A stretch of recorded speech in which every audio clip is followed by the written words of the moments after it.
মাননীয় অধ্যক্ষ মহোদয়, আমাদের মাননীয় মুখ্যমন্ত্রীর সক্ষম নেতৃত্ব এবং পথ প্রদর্শনে রাজ্য সরকারের বিভিন্ন দপ্তর এবং সরকার নিয়ন্ত্রিত সংস্থা দ্বারা এক বিশাল সংখ্যক প্রকল্প কার্যক্রম হাতে নেওয়া হয়েছে।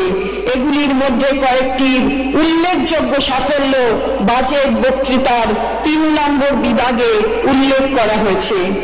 মাননীয় অধ্যক্ষ মহোদয়, আমি এবার প্রধান প্রধান দপ্তরগুলির প্রস্তাবিত বরাদ্দ পেশ করছি এবং ২ ও ৩ নম্বর বিভাগ আপনার অনুমতি সাপেক্ষে পড়া হলো বলে ধরে নিচ্ছি। এখন আপনার অনুমতি নিয়ে আমি সরাসরি ৪ নম্বর বিভাগ থেকে পড়া শুরু করছি, যা ১১২ নম্বর পাতায় আছে।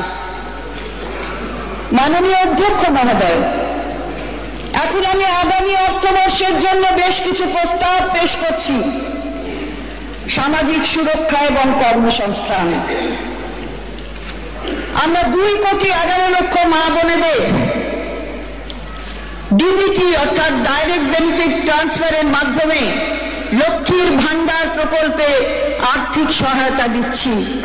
আমাদের মা বোনেদের হাত আরো শক্ত করার জন্য এই মা মাটি মানুষ সরকার আনন্দের সঙ্গে জানাচ্ছে যে লক্ষ্মীর ভান্ডার প্রকল্পে তফসিলি জাতি এবং জনজাতি শ্রেণীর জন্য আর্থিক সহায়তা বৃদ্ধি করে মাসিক ১২০০ টাকা এবং অন্যান্যদের জন্য এই সহায়তা বৃদ্ধি করে মাসিক ১,০০০ টাকা করা হবে।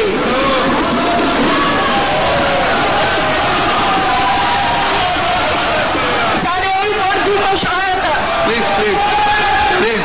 স্যার এই বর্ধিত সহায়তা এপ্রিল ২০০০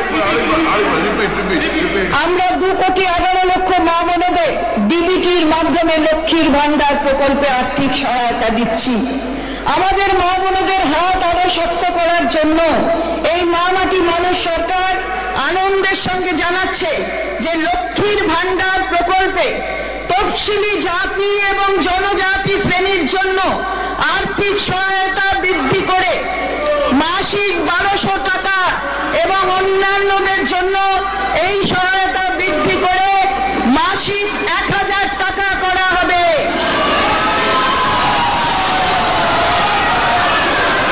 এই বর্ধিত সহায়তা এপ্রিল ২০২৪ থেকে লাগু হবে এবং সরাসরি ব্যাংক ট্রান্সফারের মাধ্যমে প্রাপকরা মে ২০২৪ মাসের শুরু থেকেই পাবেন। এর জন্য অতিরিক্ত বার্ষিক ১২,০০০ কোটি টাকা বরাদ্দ করা হয়েছে। ৭ বছর বয়স অতিক্রম করলে লক্ষ্মীর ভান্ডারের প্রাপকেরা সোজাসুজি বার্ধক্য ভাতার আওতায় চলে আসবেন এবং একই আর্থিক সহায়তা পেতে থাকবেন। স্যার, আমাদের উপকূলবর্তী জেলাগুলির বিশেষ করে পূর্ব মেদিনীপুর, উত্তর ২৪ পরগনা এবং দক্ষিণ ২৪ পরগনার মৎস্যজীবীরা তাদের জীবিকা অর্জনের জন্য প্রতিকূল অবস্থার মধ্যে সমুদ্রে যান। যেহেতু এপ্রিলের মাঝামাঝি থেকে জুন মাসের মাঝামাঝি পর্যন্ত এই ২ মাস মাছ ধরার ক্ষেত্রে নিষেধ থাকে, এই মৎস্যজীবীদের জীবিকা অর্জনে সমস্যা হয়ে থাকে। আমি আনন্দের সঙ্গে জানাচ্ছি যে এই ২ মাসে এইসব মৎস্যজীবীদের জীবিকার সহায়তার জন্য সমুদ্র সাথী নামে একটি নতুন প্রকল্প চালু করা হলো। এর মাধ্যমে এই ৩টি জেলার প্রতিটি নথিভুক্ত মৎস্যজীবী প্রতি বছর এই ২ মাস প্রতি মাসে ৫,০০০ টাকা করে পাবে।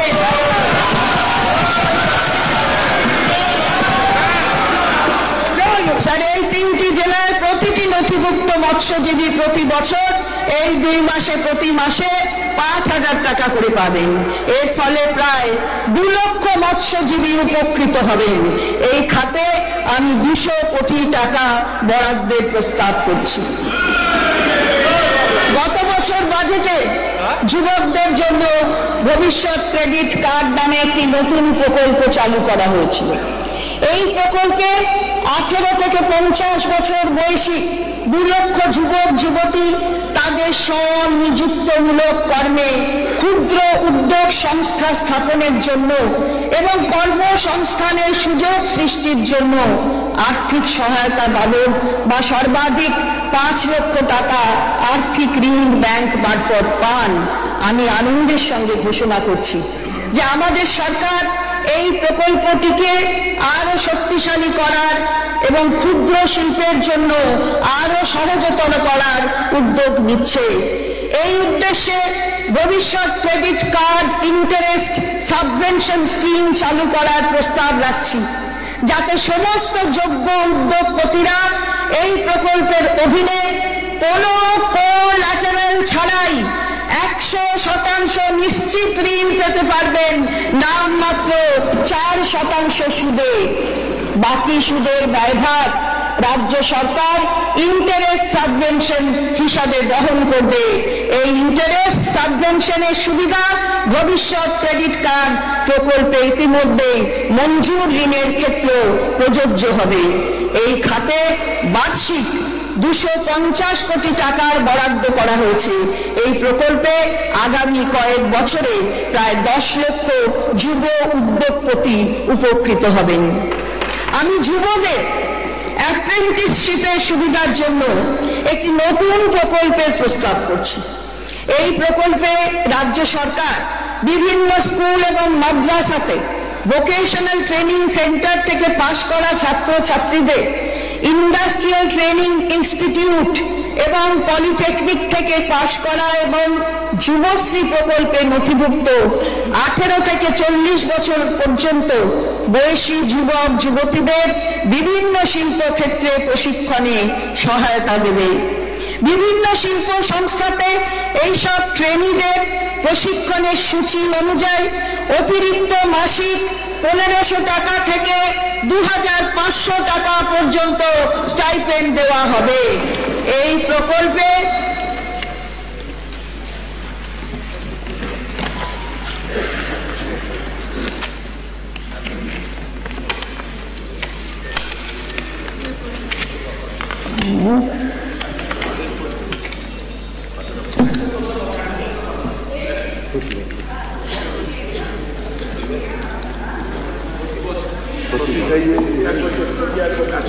প্রতি বছর 1 লক্ষ যুবক যুবতী উপকৃত হবেন।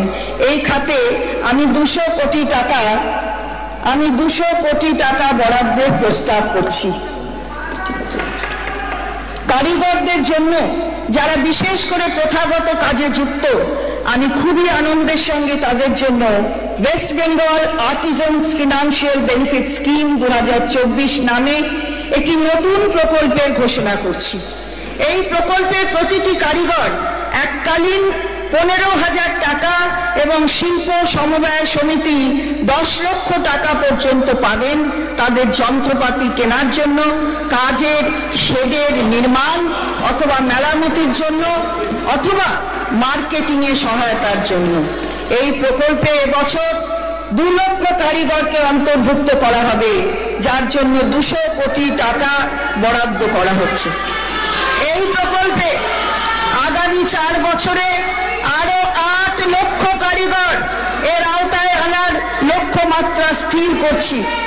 কারিগর এবং তাঁতিদের সামাজিক সুরক্ষা প্রদানের উদ্দেশ্যে আমি Artisan and weavers death benefit scheme প্রকল্প চালু করার প্রস্তাব করছি। প্রকল্পতে 18 থেকে 60 বছর বয়সী কোনো নথিভুক্ত কারিগর বা তাঁতির প্রাকৃতিক কারণে বা দুর্ঘটনার কারণে মৃত্যু হলে সেই পরিবারের নির্ভরশীল সদস্যরা এককালীন 2 লক্ষ টাকা আর্থিক সহায়তা পাবেন। এই খাতে 7 কোটি টাকা বরাদ্দ করা হয়েছে। আমি অত্যন্ত আনন্দের সঙ্গে হ্যান্ডলুম এবং খাদি শিল্পের সঙ্গে যুক্ত কর্মীদের জন্য West Bengal handloom and khadi weavers financial benefit scheme 2024 নামে একটি নতুন প্রকল্প ঘোষণা করছি। এই প্রকল্পটি 500টি primary weaver cooperative societies, 200 khadi society এবং ব্যক্তিগত হ্যান্ডলুম তাঁতিদের 3টি প্রধান সমস্যার সমাধান করবে। পিডব্লিউসিএস গুলির এনপিএ অ্যাকাউন্টগুলি অর্থাৎ প্রথম 3টি সমাধান করবে তার প্রথম হলো পিডব্লিউসিএস গুলির এনপিএ অ্যাকাউন্টগুলির এককালীন সেটেলমেন্ট, অর্থাৎ এককালীন সেটেলমেন্ট, ওয়ান টাইম সেটেলমেন্ট সেটা হবে। দ্বিতীয় হচ্ছে সোসাইটিগুলিকে এবং তাঁতিদের কার্যকরী মূলধন সহায়তা, এবং তৃতীয় ভর্তুকিযুক্ত সুতোর যোগান। এই খাতে 500 কোটি টাকা বরাদ্দের প্রস্তাব রাখছি। এতে 4 লক্ষ তাঁতি উপকৃত হবেন। উপজাতি সদস্য দ্বারা পরিচালিত local area multipurpose societies, lands, এইগুলির বিভিন্ন রকম কার্যক্রম, যেমন সদস্যদের এসএইচজির মাধ্যমে টাকা জমানো, ব্যাংকের থেকে ঋণ পাওয়া এবং প্রশিক্ষণের সাথে যুক্ত আছে। ল্যান্ডসের অন্তর্ভুক্ত এইসব এসএইচজিগুলির প্রাতিষ্ঠানিক ক্ষমতা বৃদ্ধির উদ্দেশ্যে আমি মহিলা চালিত 10,000 এসএইচজি প্রতিটিকে 25,000 টাকা দেওয়ার প্রস্তাব করছি। এই খাতে 25 কোটি টাকা বরাদ্দ করা হলো। এর ফলে 1 লক্ষেরও বেশি উপজাতি সম্প্রদায়ের মহিলারা উপকৃত হবেন। মানরেগা প্রকল্পে কেন্দ্রীয় সরকার বরাদ্দ বন্ধ করে দিয়ে আমাদের জব কার্ড হোল্ডারদের দীর্ঘ সময় ধরে প্রাপ্য বৈধ মজুরি অস্বীকার করেছে।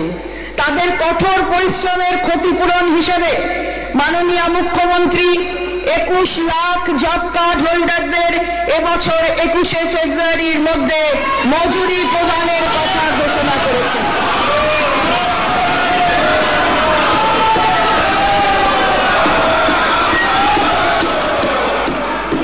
তাদের কঠোর পরিশ্রমের ক্ষতিপূরণ হিসাবে মাননীয় মুখ্যমন্ত্রীর 21 লাখ জব কার্ড হোল্ডারদের এবছর 21শে ফেব্রুয়ারির মধ্যে মঞ্জুরি প্রদানের কথা ঘোষণা করেছেন। এই অর্থবর্ষে এই খাতে বাজেট বরাদ্দ থেকে 3,700 কোটি টাকা খরচ করা হবে। কেন্দ্রীয় সরকার অনৈতিকভাবে মানরেগার টাকা বন্ধ করে রাজ্যের প্রান্তিক মানুষের জীবিকার ন্যূনতম অধিকার কেড়ে নিয়েছে। গত 2 বছর ধরে রাজ্য সরকার বিভিন্ন দপ্তরের সহায়তায় এইসব মানুষের পাশে দাঁড়াতে 8,297 কোটি টাকা ব্যয়ে 39 কোটি কর্মদিবসের ব্যবস্থা করেছে। আমি আনন্দের সঙ্গে জানাচ্ছি যে এই সকল মানুষের পাশে দাঁড়ানোর অঙ্গীকারকে মান্যতা দিয়ে মাননীয় মুখ্যমন্ত্রীর নেতৃত্বে আমাদের সরকার নিজস্ব সংগতিতে কর্মশ্রী নামে একটি সুসংগত প্রকল্প চালু করেছে। এই প্রকল্পে রাজ্য সরকার রাজ্যের প্রত্যেক জব কার্ড হোল্ডারকে বছরে কমপক্ষে 50 দিনের কাজ নিশ্চিত করবে। এই প্রকল্প মে 2024 মাস থেকে শুরু হবে। স্যার, এবার কৃষিতে আসি। স্যার, কৃষি আমাদের অর্থনৈতিক এবং সামাজিক বুনিয়াদের মূল স্তম্ভ।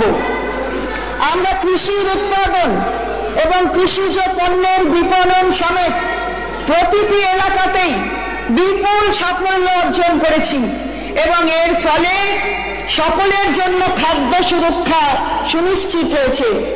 এই পরিপ্রেক্ষিতে আলু চাষিদের সহায়তার উদ্দেশ্যে আমি প্রস্তাব করছি যে অন্যান্য শস্যের মতো আলু চাষেরও বীমার প্রিমিয়াম আমাদের বাংলা শস্য বীমা যোজনাতে রাজ্য সরকার সম্পূর্ণভাবে বহন করবে। এর ফলে 20 লক্ষ আলু চাষি উপকৃত হবেন। এই খাতে অতিরিক্ত 100 কোটি টাকা বরাদ্দ করা হয়েছে। কৃষিতে আধুনিক যন্ত্রপাতি ব্যবহারে উৎসাহ দানের জন্য আগামী 2 বছরে গ্রাম পঞ্চায়েত লেভেলে 2000 ফার্ম মেশিনারি হাব এবং কাস্টম হায়ারিং সেন্টার গঠন করা হবে। এগুলিতে প্রায় 30 লক্ষ কৃষক উপকৃত হবেন এবং গ্রামীণ অঞ্চলে যুব সম্প্রদায়ের জন্য কর্মসংস্থানের সুযোগ তৈরি হবে। এই খাতে 450 কোটি টাকা বরাদ্দ করা হয়েছে।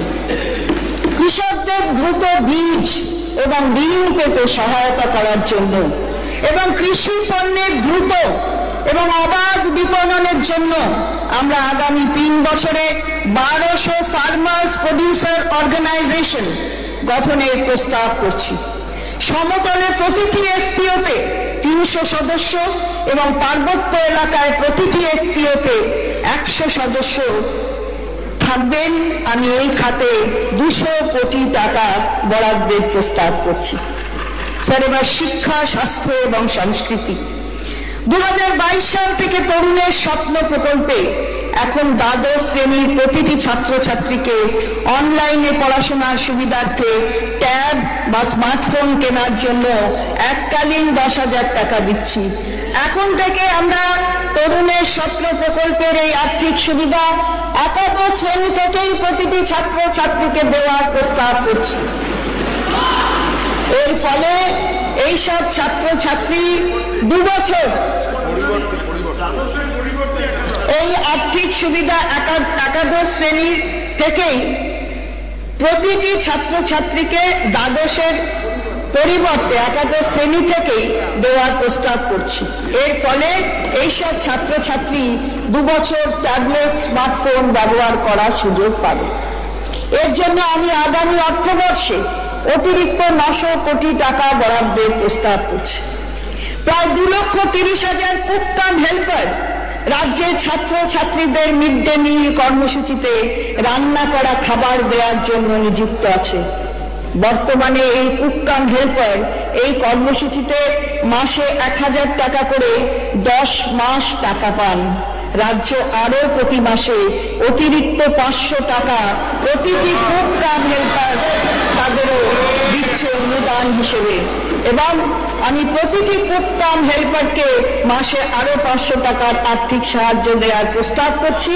এতে 2,30,000 কুক কাম হেল্পার উপকৃত হবে। আমি এই খাতে 140 কোটি টাকা বরাদ্দের প্রস্তাব করছি।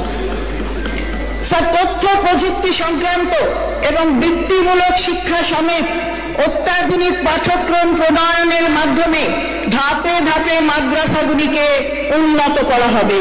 এই খাতে 50 কোটি টাকা বরাদ্দ করা হয়েছে। রাজ্যের সংস্কৃতির উন্নয়নে আমি একটি মাইনরিটিস কালচারাল ডেভেলপমেন্ট সেন্টার গঠন করার প্রস্তাব করছি, যেখানে মুসলিম, শিখ, খ্রিস্টান, বৌদ্ধ, জৈন এবং পারসি এই 6টি সংখ্যালঘু সম্প্রদায়ের সাংস্কৃতিক হেরিটেজ প্রদর্শিত হবে। কেন্দ্রটিতে প্রদর্শন কক্ষ, প্রশিক্ষণ কেন্দ্র এবং সভাগৃহ থাকবে। এই সেন্টারটির মাধ্যমে বিভিন্ন সংখ্যালঘু সম্প্রদায়ের প্রশিক্ষণ এবং কর্মসংস্থানের সুযোগ তৈরি হবে। এই খাতে 20 কোটি টাকা বরাদ্দের প্রস্তাব করা হয়েছে। আমাদের অনন্য স্বাস্থ্য সাথী প্রকল্পের মাধ্যমে আমরা স্বাস্থ্য পরিষেবার ক্ষেত্রে প্রভূত সাফল্য লাভ করেছি। আমি রাজ্যের বাইরে থাকা পরিযায়ী শ্রমিক যারা কর্মসাথী পরিযায়ী শ্রমিক পোর্টালে নথিভুক্ত আছে তাদেরও স্বাস্থ্যসাথী প্রকল্পের আওতায় আনার প্রস্তাব করছি।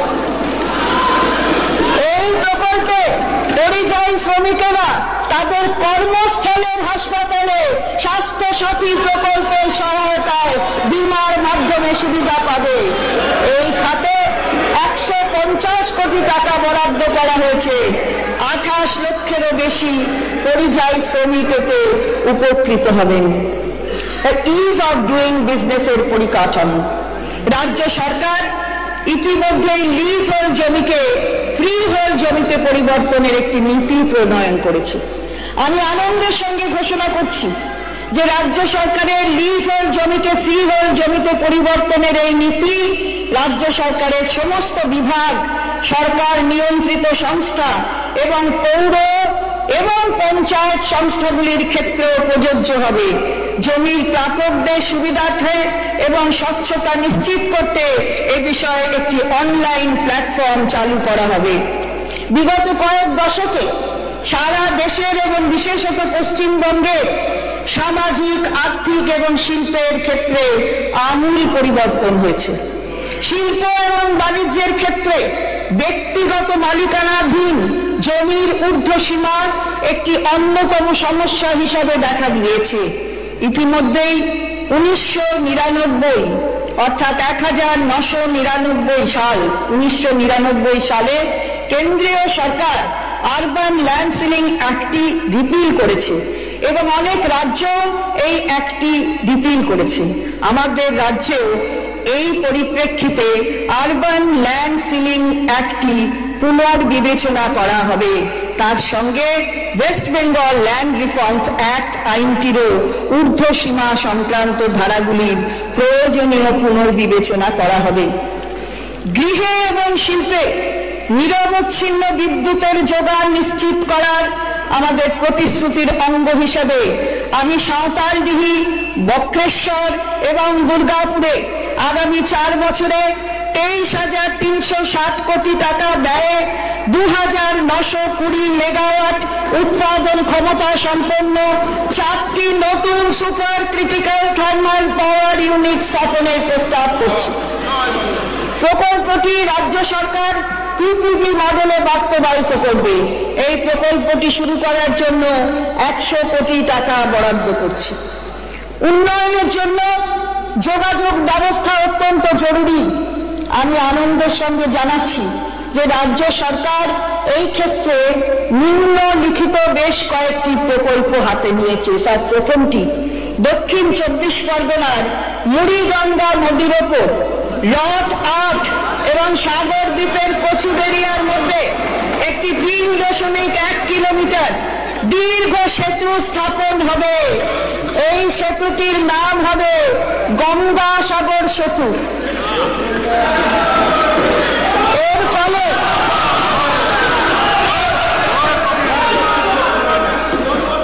এর ফলে সাধারণ মানুষের গঙ্গা সাগরের মতো একটি অন্যতম উল্লেখযোগ্য তীর্থস্থানে যাওয়া সহজ হবে। স্থানীয় মানুষদের আর্থ-সামাজিক উন্নয়ন এবং এলাকার পর্যটন বৃদ্ধির ক্ষেত্রেও এটি বিশেষ ভূমিকা নেবে। এই প্রকল্পটি আগামী 3 বছরে সম্পূর্ণ করা হবে, যার জন্য 1,200 কোটি টাকা ব্যয় হবে। আমি প্রকল্পটির প্রথম বছরের জন্য 200 কোটি টাকা বরাদ্দ করছি।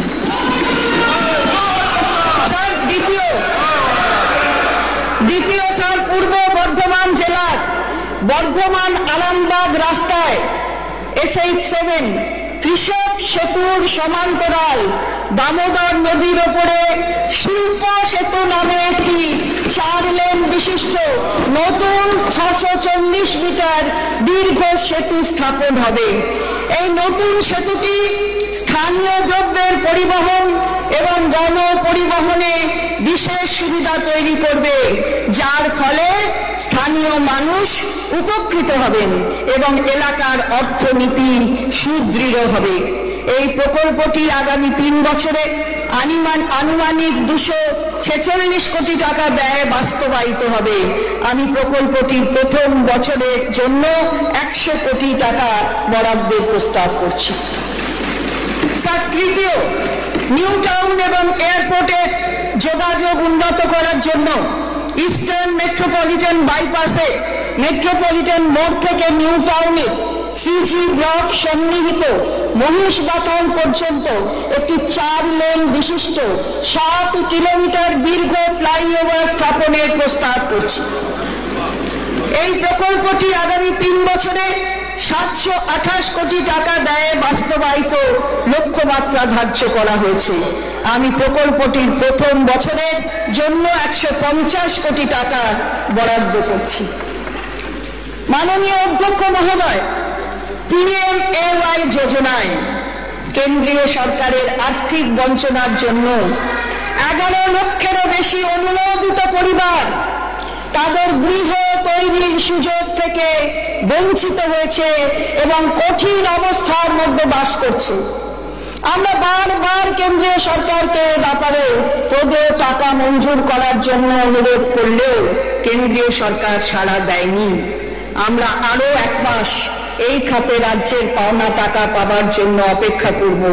যদি কেন্দ্রীয় সরকার সাড়া না দেয়, তাহলে রাজ্যের নিজস্ব অর্থ থেকে এই পরিবারগুলিকে সাহায্য করার জন্য রাজ্য সরকার বিবেচনা করবে। পথশ্রী 1 এবং পথশ্রী 2 প্রকল্পে রাজ্য সরকার 6,448 কোটি টাকা ব্যয়ে 26,487 কিলোমিটার রাস্তার নির্মাণ অথবা সংস্কার করেছে। পরিকাঠামো উন্নয়নের এই ধারাকে এগিয়ে নিয়ে যেতে রাজ্য সরকার বদ্ধপরিকর। কেন্দ্রীয় সরকার প্রধানমন্ত্রী গ্রামীণ সড়ক যোজনা PMGSY প্রকল্পের বরাদ্দ অর্থ দিতে অস্বীকার করায় মাননীয় মুখ্যমন্ত্রীর নেতৃত্বে আমাদের নিজস্ব সংগতিতে গ্রামীণ এলাকায় সড়ক যোগাযোগ ব্যবস্থা উন্নয়নের জন্য পথশ্রী 3 এর সূচনা করা হয়েছে। এই প্রকল্পে আনুমানিক 3,868 কোটি টাকা ব্যয়ে নতুন রাস্তা নির্মাণ ও প্রায় 12,000 কিলোমিটার গ্রামীণ রাস্তাকে উন্নততর করা হবে। স্যার, এবার মানব সম্পদ, মানুষের কাছে সরকারি পরিষেবা আরো দ্রুততার সঙ্গে পৌঁছে দেওয়ার জন্য বিভিন্ন সরকারি দপ্তর এবং সরকার নিয়ন্ত্রিত সংস্থাগুলিতে সমস্ত খালি পদ পূরণ করার জন্য জরুরি ভিত্তিতে প্রয়োজনীয় ব্যবস্থা নেওয়া হবে। আমি আনন্দের সঙ্গে জানাচ্ছি যে যুবক যুবতীদের কর্মসংস্থানের জন্য বিভিন্ন সরকারি দপ্তর এবং সরকার নিয়ন্ত্রিত সংস্থাগুলিতে 5 লক্ষ চাকরির ব্যবস্থা করা হবে। 1,50,000-এরও বেশি civic volunteer, village police, sir 1,50,000-এরও বেশি civic volunteer, village police, green police ইত্যাদি আইন শৃঙ্খলা বজায় রাখতে পুলিশকে সাহায্য করতে গুরুত্বপূর্ণ ভূমিকা পালন করছে। আমি আনন্দের সঙ্গে জানাচ্ছি যে এদের মাসিক পারিশ্রমিক আরো 1,000 টাকা বৃদ্ধি করা হবে। রাজ্য পুলিশে এদের যুক্ত হওয়ার কোটাও 10% থেকে বাড়িয়ে 20% করার প্রস্তাব করছি। আমি এই খাতে 180 কোটি টাকা বরাদ্দ করার প্রস্তাব করছি।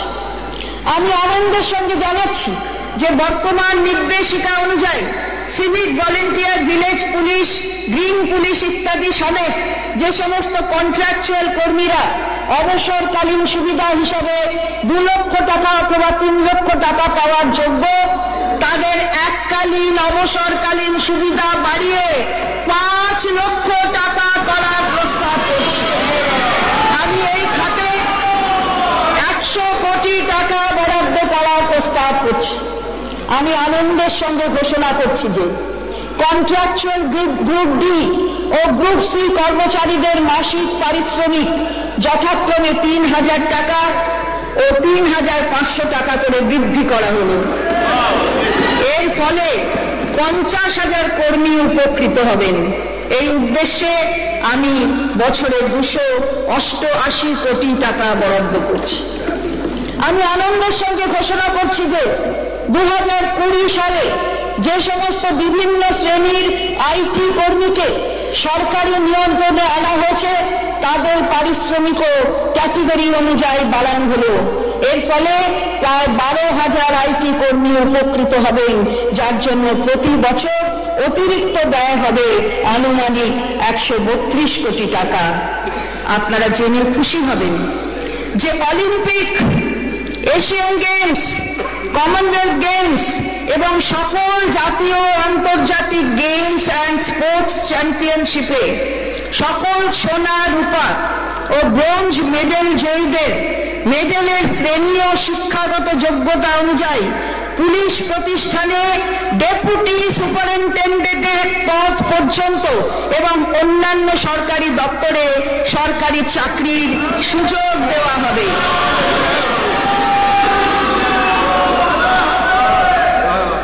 স্যার, আমরা জানুয়ারি মাসে 4% ডিএ দিয়েছি, যার জন্য রাজ্য সরকারের কর্মচারী, শিক্ষক, পেনশনার ইত্যাদিরা 10% ডিএ পাচ্ছেন।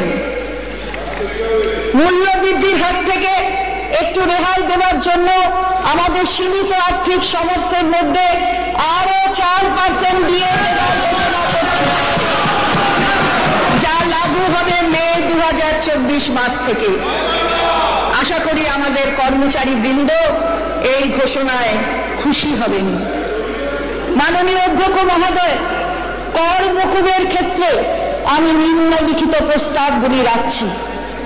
আমি আনন্দের সঙ্গে ঘোষণা করছি যে মোটর ভেহিকল অ্যাক্টে কর আদায় আরো সংহত করতে রেজিস্টার্ড গাড়ির ক্ষেত্রে কম হারে লাইফ টাইম ট্যাক্স ও ছোট প্যাসেঞ্জার গাড়ির ক্ষেত্রে অপেক্ষাকৃত কম হারে ট্যাক্স লাগু করার প্রস্তাব রাখছি। আমি হোটেল ও রেস্টুরেন্ট মালিকদেরকে বহু পুরনো বিতর্কিত লাক্সারি ট্যাক্সের আনুষঙ্গিক দায় থেকে মুক্তি দেওয়ার জন্য সেটেলমেন্ট অফ ডিসপিউট স্কিম চালু করার প্রস্তাব রাখছি। এই স্কিমের মাধ্যমে শুধুমাত্র বকেয়া ট্যাক্স আদায় করা হবে এবং ট্যাক্সের উপর পেনাল্টি ও ইন্টারেস্টে সম্পূর্ণ ছাড় দেওয়া হবে। এর ফলে অতিরিক্ত রাজস্ব আদায় ছাড়াও প্রায় 5,000 হোটেল ও রেস্টুরেন্ট মালিকদের ব্যবসার সুবিধা হবে এবং তাদের ব্যালেন্স শিট আনুষঙ্গিক দায়মুক্ত হবে। বর্তমান আইন অনুযায়ী পরিবারের সদস্যদের মধ্যে দানপত্রের রেজিস্ট্রেশনে সম্পত্তির মূল্যের উপর 0.5% হারে স্ট্যাম্প ডিউটি দিতে হয়। এই সকল ক্ষেত্রে স্ট্যাম্প ডিউটিতে ছাড় দেওয়ার উদ্দেশ্যে আমি আনন্দের সঙ্গে স্ট্যাম্প ডিউটির পরিমাণ এই প্রকার দলিলের জন্য সর্বোচ্চ 1,000 টাকা করার প্রস্তাব।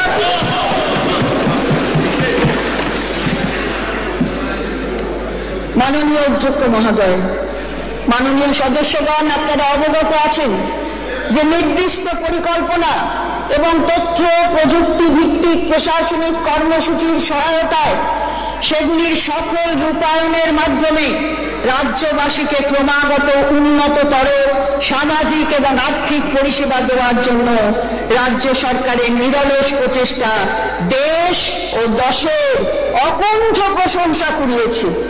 কেন্দ্রীয় সরকারের ক্রমবর্ধমান অনৈতিক আর্থিক বঞ্চনা এবং রাজ্যের নিজস্ব আর্থিক ক্ষমতার মধ্যে রাজ্য সরকার বিশেষভাবে সমাজের অনগ্রসর শ্রেণীর উন্নয়ন, নারীর ক্ষমতায়ন এবং শিশু কল্যাণের প্রয়োজনীয় প্রকল্পগুলি অগ্রাধিকারের ভিত্তিতে স্বচ্ছতার সঙ্গে কার্যকরী করে সমাজের দুর্বলতম শ্রেণীর জীবন এবং জীবিকার নিরাপত্তার অঙ্গীকার সুচারুরূপে পালন করে চলেছে। একই সাথে রাজ্যে স্থায়ী এবং উন্নত পরিকাঠামো গড়ে তোলার লক্ষ্যে রাজ্য সরকার নিজের এবং বিভিন্ন আন্তর্জাতিক সংস্থার আর্থিক সহায়তায় দীর্ঘমেয়াদী পরিকাঠামো উন্নয়ন নীতি বাস্তবায়িত করেছে। স্যার, আমি মাননীয় সদস্যগণের সামনে আগামী 2024-25 অর্থবর্ষের জন্য 3,66,116 কোটি টাকা, স্যার আবার বলছি 3,66,116 কোটি টাকা নিট বাজেট বরাদ্দের প্রস্তাব করছি। স্যার, বাংলার সাধারণ মানুষের আশা আকাঙ্ক্ষার এবং নূতন নূতন স্বপ্ন পূরণে মাননীয় মুখ্যমন্ত্রী রচিত একটি কবিতার কয়েকটি পংক্তিতে তারই প্রতিফলন আমরা দেখতে পাই। ভেঙে ফেলো বাঁধন ও বাধা বিঘ্ন, ব্যর্থ হতাশাকে করব ছিন্ন, এগিয়ে চলো সব বিশ্বপানে, জয় করে নাও সব সত্য সাধনে, উদ্ভাসিত হোক তব প্রাণের জ্যোতি, ভুলে যাও গ্লানি আনো কাজের গতি, নতুন আবাহনে নতুন চিন্তনে আরাধনা হোক তব গীত বিতানে, অগ্নিবীণার সব দহন দানে পবিত্র হোক তব আনন্দ নিকেতনে, উদ্বেলিত হোক তব নব জাগরণ, ধরণীর ধুলিতে ওড়াও বিজয় কেতন, তোমরাই পারবে, তোমরা ছাত্র যৌবন, নবান্নতে আসুক ধন ধান্য প্লাবন।